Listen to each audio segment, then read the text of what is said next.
Darshan gang ವಿರುದ್ಧ charge sheet ಸಲ್ಲಿಕೆ ಹಿನ್ನೆಲೆ ಒಂದಷ್ಟು ಸಂಗತಿಗಳನ್ನು ಕೊಡ್ತಾ ಇದೀವಿ. ವಕೀಲರಿಗೆ ಕರೆ ಮಾಡಿ ಮಾತಾಡಬೇಕು ಅಂತ ದರ್ಶನ್ ಮನವಿ ಮಾಡ್ಕೊಳ್ತಾ ಇದ್ದಾರಂತೆ.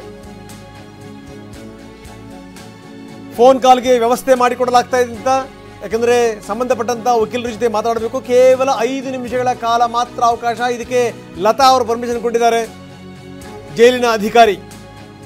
ಇನ್ನು ದರ್ಶನ್ ಮಾತಾಡುವಂತ ಪ್ರತಿ ಕಾಲ್ನು ಕೂಡ ರೆಕಾರ್ಡ್ ಮಾಡಲಾಗುತ್ತೆ. ಮಧ್ಯಾಹ್ನದ ನಂತರ ವಕೀಲರ ಜೊತೆಗೆ ಮಾತಾಡೋಕೆ ಅವಕಾಶ ಮಾಡಿಕೊಡಲಾಗುತ್ತೆ.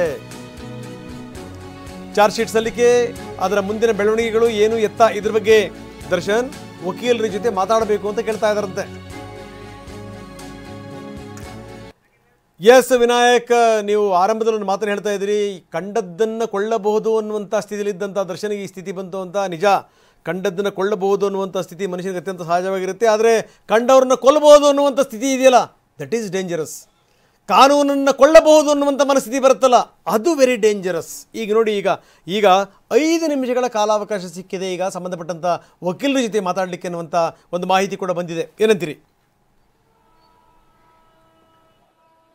ಖಂಡಿತ ರಂಗನಾಥ್, ನೀವು ಮಹತ್ವದ ಮಾತನ್ನು ಕೂಡ ಹೇಳಿದ್ರಿ.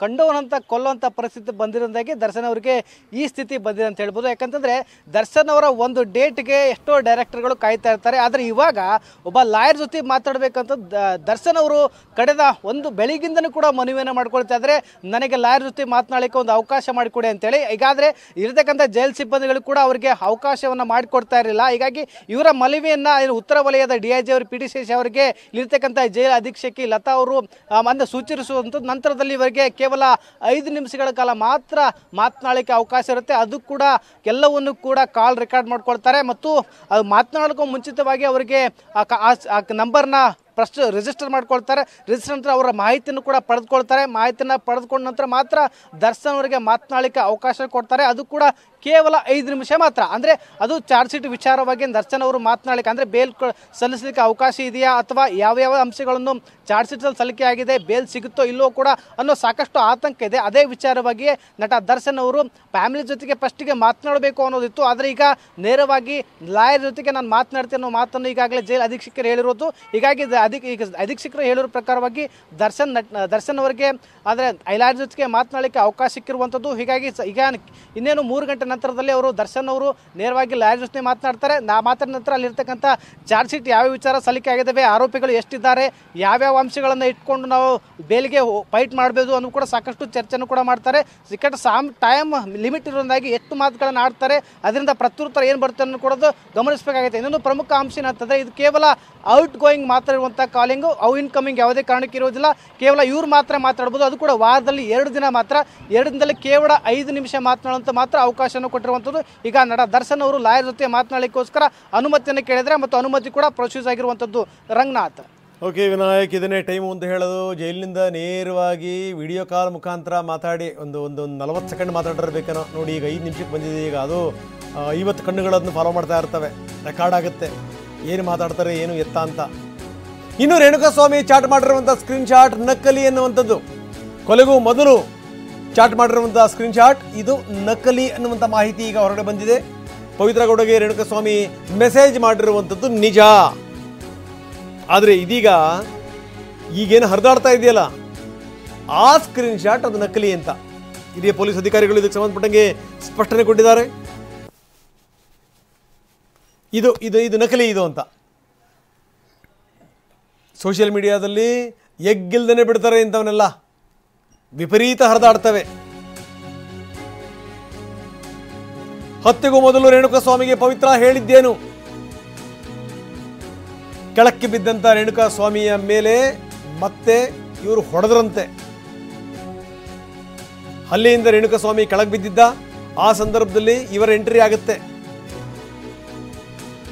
ಕೈ ಮುಗಿದು ಕಾಲು ಹಿಡಿದು ಕೇಳದಂತೆ.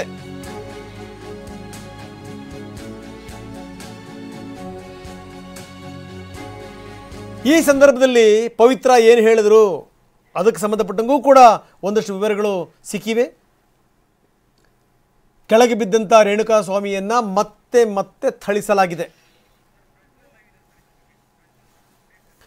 ಬನ್ನಿ, ನಮ್ಮ ಪ್ರತಿನಿಧಿ ಪ್ರಜ್ವಲ್ ನಮ್ಮೊಂದಿಗೆ ನೇರ ಸಂಪರ್ಕದಲ್ಲಿದ್ದಾರೆ. ಪ್ರಜ್ವಲ್, ನಾವು ನೋಡ್ತಾ ಇದ್ವಿ ಏನು ಅಂದರೆ ಸಾಮಾನ್ಯ ಸಂಗತಿ ಅಲ್ಲ. ಯಾಕಂದರೆ 3991 ಪುಟಗಳ ಚಾರ್ಜ್ ಶೀಟ್ ಸಲ್ಲಿಕೆ ಆಗಿದೆ. ಅದರಲ್ಲಿ ಬಹಳಷ್ಟು ಅಂಶಗಳು ಒಳಗೊಂಡಿವೆ. ಜೊತೆಗೇನು ಅಂದರೆ ಕೆಳಕ್ಕೆ ಬಿದ್ದಂಥ ಸಂದರ್ಭದಲ್ಲಿ ಸಿನಿಮೀಯ ರೀತಿಯಲ್ಲಿ ಹೀಗೆ ಎಂಟ್ರಿ ಆಗುವಂಥದ್ದು, ಆಮೇಲಿನ ಕಥಾನಕಗಳೇನು ಅದೂ ಕೂಡ ಅದರಲ್ಲಿ ಇದೆ ಅನ್ನುವಂಥ ಮಾಹಿತಿ ಏನೇನಿದೆ ಇದ್ರ ಬಗ್ಗೆ ವಿವರ?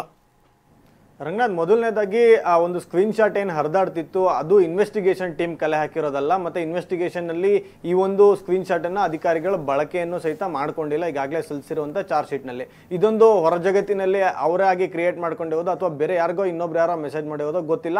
ಆದರೆ ಇದು ಇನ್ವೆಸ್ಟಿಗೇಷನ್ಗೆ ಯಾವುದೇ ರೀತಿಯಾದಂಥ ಲಿಂಕ್ ಇಲ್ಲ ಅನ್ನೋದನ್ನ ತನಿಖಾ ತಂಡ ಮತ್ತೆ ಹಿರಿಯ ಪೊಲೀಸ್ ಅಧಿಕಾರಿಗಳು ಈಗಾಗಲೇ ಸ್ಪಷ್ಟನೆಯನ್ನು ಮಾಡಿದ್ದಾರೆ. ಅದು ಸಹಿತ ಹಲವಾರು ಕಡೆ ಇದು ಇದೇ ಸತ್ಯ ಅನ್ನೋ ರೀತಿಯಲ್ಲಿ ಬಿಂಬಿಸುವಂತ ಕೆಲಸಗಳು ಸಹಿತ ಆಗ್ತಾ ಇತ್ತು. ಇದಕ್ಕೆ ಹಿರಿಯ ಅಧಿಕಾರಿಗಳು ಈ ಒಂದು ಸ್ಪಷ್ಟನೆಯನ್ನ ಕೊಟ್ಟಿದ್ದಾರೆ. ಮತ್ತೆ ಇನ್ನೊಂದು ಪ್ರಮುಖವಾದಂಥ ವಿಚಾರ ಅಂತ ಅಂದ್ರೆ, ಈ ರೇಣುಕಾ ಸ್ವಾಮಿಯನ್ನ ಕರ್ಕೊಂಡ್ಬಂದು ಆ ಶೆಡ್ಗೆ ಕೂಡ ಹಾಕೊಳ್ಳುವಂಥದ್ದು ಮಧ್ಯಾಹ್ನ 2 ಗಂಟೆ ಸುಮಾರಿಗೆ. ಅದಾದ್ಮೇಲೆ ಸುಮಾರು 4:30-5 ಗಂಟೆ ತನಕಲೂ ಅಷ್ಟೊತ್ತಿಗಾಗಲೇ ಒಂದು 2-3 ಸಲ ರೇಣುಕಾ ಸ್ವಾಮಿಗೆ ಅಸಾಲ್ಟ್ ಮಾಡೋದಾಗಿರುತ್ತೆ. ಆತನಿಗೆ ಹಲ್ಲೆ ಮಾಡೋದು, ಹೊಡೆಯೋದು, ತುಳಿಯೋದು, ಒದ್ದೆಯೋದು ಎಲ್ಲವೂ ಕೂಡ ಆಗಿರುತ್ತೆ. ಅದಾದ್ಮೇಲೆ ದರ್ಶನ್ ಖುದ್ದು ಪವಿತ್ರ ಗೌಡನನ್ನ ಆ ಸ್ಪಾಟ್ಗೆ ಕರ್ಕೊಂಡು ಹೋಗುವಂಥದ್ದಾಗುತ್ತೆ. ಕರ್ಕೊಂಡು ಹೋದಂಥ ಸಂದರ್ಭದಲ್ಲಿ ಅಲ್ಲಿ ಈಕೆಯ ಕೈ ಕಾಲನ್ನ ಹಿಡಿದು ಕೈಯನ್ನ ಮುಗಿದು ರೇಣುಕಾ ಸ್ವಾಮಿ ಕೇಳ್ಕೊಂತಾನೆ, ದಯಮಾಡಿ ನನ್ನ ಬಿಡಿಸ್ಬಿಡಿ, ನನ್ನ ಬಿಟ್ಬಿಡಿ, ಸಾಕು, ನಾನು ಹೆಂಗೋ ಬದುಕ್ತೀನಿ ಅನ್ನೋ ರೀತಿಯಲ್ಲಿ ಅಂಗಲಾಚಿ ಬೇಡ್ಕೊಳ್ತಾನೆ.